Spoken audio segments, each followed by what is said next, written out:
La bienvenida en todo caso y bueno, conocer un poquito cuál es la temática o cómo la aborda este tipo de temática que es bastante difícil a veces de tratar.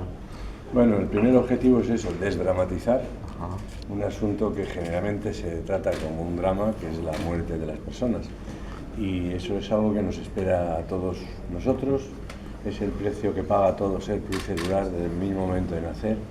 Y entonces nuestro trabajo no es, como la gente cree, ayudar a morir, sino ayudar a vivir bien hasta el último instante de la vida. Y en este sentido es el paciente el que nos dice qué necesita para estar a gusto y tener buena calidad de vida. Pero sí que hay una serie de parámetros que suelen ser universales, como por ejemplo morir sin dolor. Es algo que muchos pacientes le tienen más miedo al dolor que a la propia muerte. Y nos lo dicen todos los días: y el doctor, sé que me voy a morir, sé que no me puedo curar, pero por Dios no me hagan sufrir, no me dejen sufrir, quítenme el dolor, que no quiero tener este dolor tan tremendo. La mayoría de la gente también prefiere morir en su casa, entonces potenciamos la asistencia domiciliaria, ¿no? Y hoy estamos en condiciones de, sin lugar a dudas, prestar a los pacientes en su casa la misma atención o mejor que en un hospital, y sin los efectos secundarios de estar en un hospital. Procurar que no esté solo, y si no tiene familiares o amigos, pues a través de los voluntarios, pues que haya una presencia humana al lado de la persona que va a morir.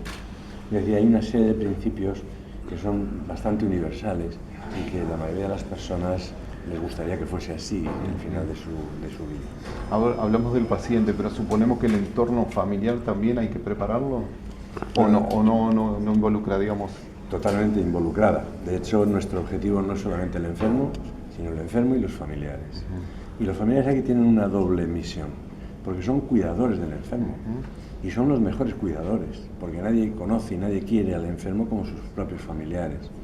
Además, el enfermo va a estar la mayor parte del tiempo en su casa. Es decir, que los familiares son los mejores cuidadores del paciente.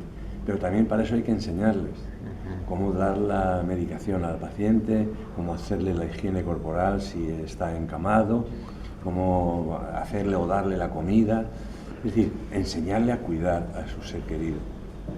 Pero además de cuidadores, son necesitados de cuidados, porque muchas veces hay algún familiar que lo pasa peor que el propio enfermo y necesita los cuidados del equipo de cuidados paliativos.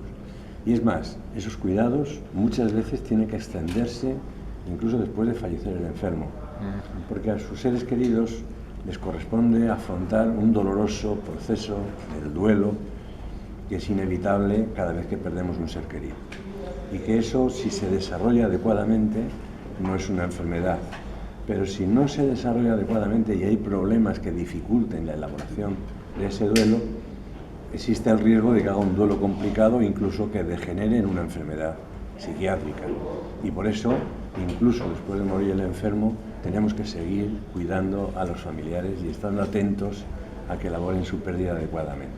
Usted ha recorrido el mundo, digo, en algunos países o en algunas culturas esto se toma de forma diferente, seguramente que sí. Claro, el hecho de morir es algo que trasciende en los aspectos clínicos o profesionales o sanitarios.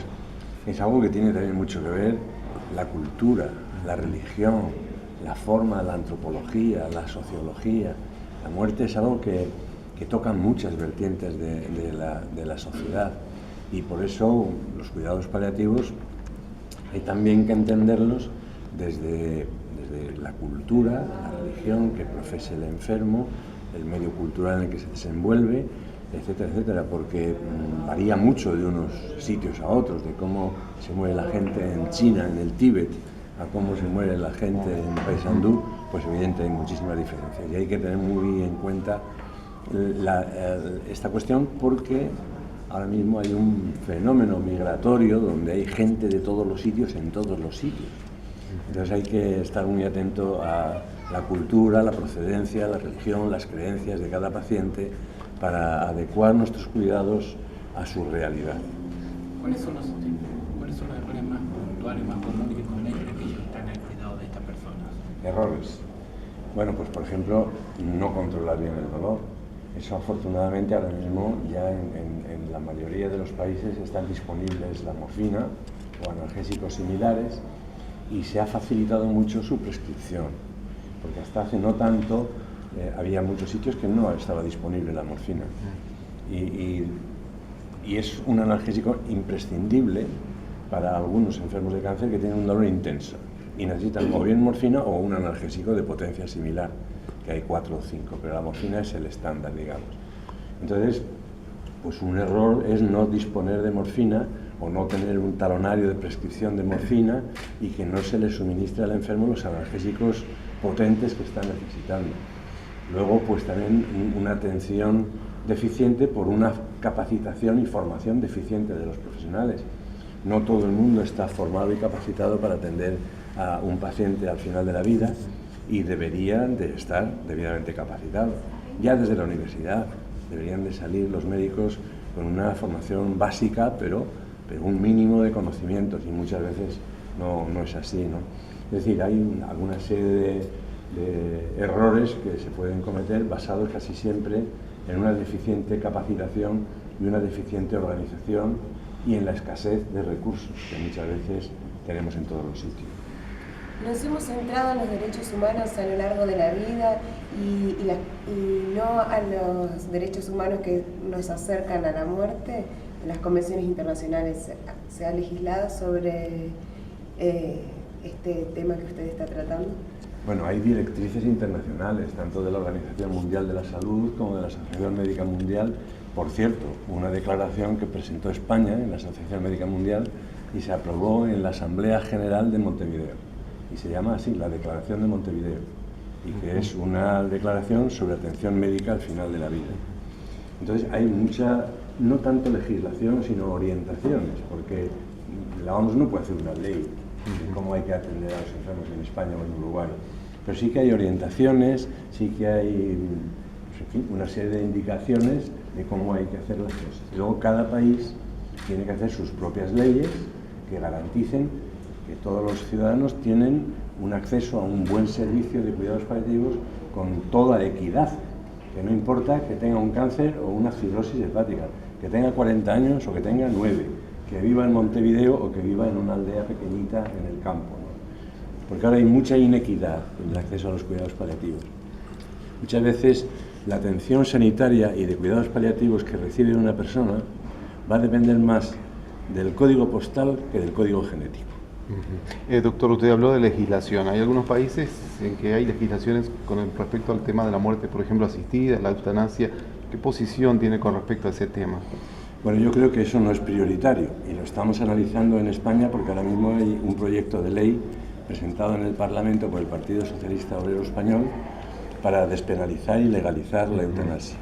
Sin embargo, hay 75.000 españoles cada año que se mueren con un sufrimiento intenso porque necesitan un servicio de cuidados paliativos y no lo tienen. Y a mí me parece una obscenidad y una calamidad que un país que no presta una adecuada atención a sus pacientes que necesitan cuidados paliativos legalice alguna forma de acabar con ellos. A mí me parece absolutamente inaceptable e inadmisible en un país desarrollado y avanzado. O sea que tendrían que estar las condiciones dadas antes que legislar sobre el tema, entonces. Digamos que por lo menos lo mínimo que se le puede dar al enfermo es que elija entre ser bien cuidado por un equipo de cuidados paliativos o la eutanasia. Y ahora mismo, como quiera que no hay cuidados paliativos para todos los españoles, lo único que le vamos a poder ofrecer al enfermo es la eutanasia. Y a mí esto me parece absolutamente frívolo. Muy bien. Muchas gracias, muy amable.